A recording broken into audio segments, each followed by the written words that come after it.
Inscription du Nord pour le groupe Agir Ensemble et notre invité ce matin, Valérie Petit, bonjour. Bonjour. Merci de vous rendre disponible ainsi et dès le matin en direct pour répondre à nos questions. Vous avez rencontré hier plusieurs gérants de boîtes de nuit, de discothèques dans la région. Ils se sentent oubliés, laissés de côté dans ce calendrier de déconfinement. Ils n'ont toujours pas de date, de modalité, de réouverture et de reprise. Et pour eux, le temps presse. Vous pensez vraiment qu'il est possible, dans le respect des règles sanitaires aujourd'hui, de réouvrir sereinement les boîtes de nuit ?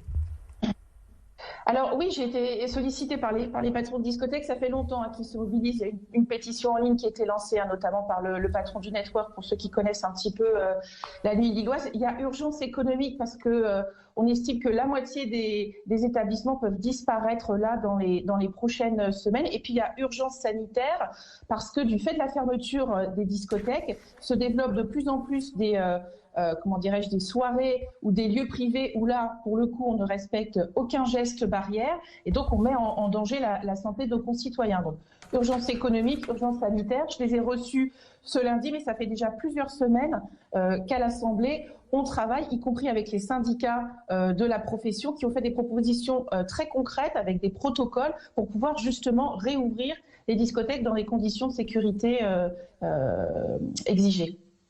Vous-même, Valérie Petit, vous avez des solutions ou ce sont les gérants de boîtes de nuit qui les proposent, qui arrivent finalement, pas les mains vides, mais qui arrivent avec des propositions, des solutions concrètes pour rouvrir dans le respect de ces règles sanitaires ?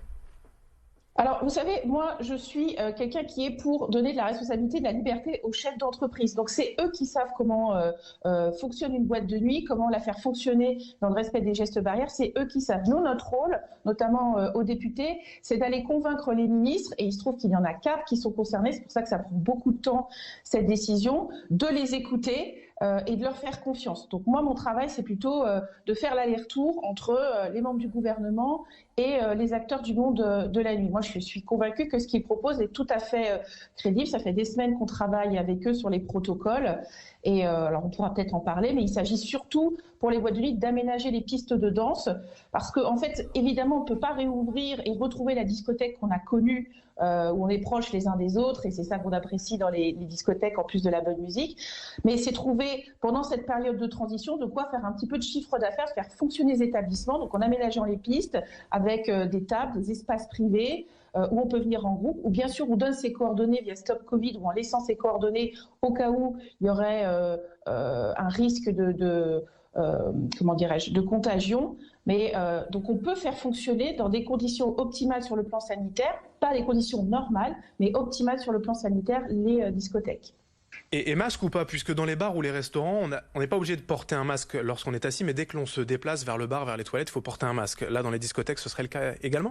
L'idée, c'est que vous avez 2 types d'établissements. Les types N, qui sont les bars qu'on a réouverts et qui fonctionnent avec le port du masque, comme vous l'avez expliqué. Et puis les types P, qui sont les discothèques. L'idée, c'est que pendant un certain temps transitoire, les discothèques fonctionnent selon les mêmes règles que les bars à partir du moment où elles font les mêmes aménagements. Et puis après, quand la crise sera passée, elles reviendront à leur fonctionnement normal, à ce type P qui est le leur, avec des conditions particulières qui sont liées à leur activité.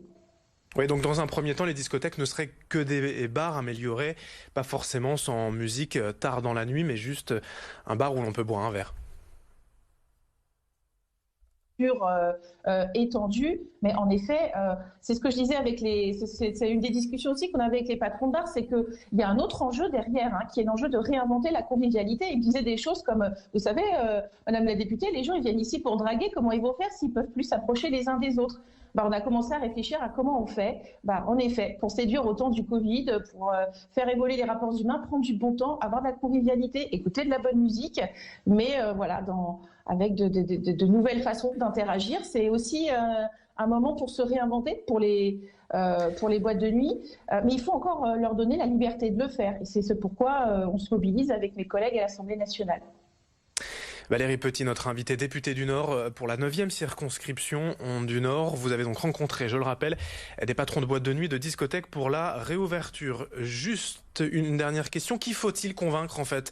La mairie qui a la main là-dessus, la préfecture, l'État directement, le gouvernement ?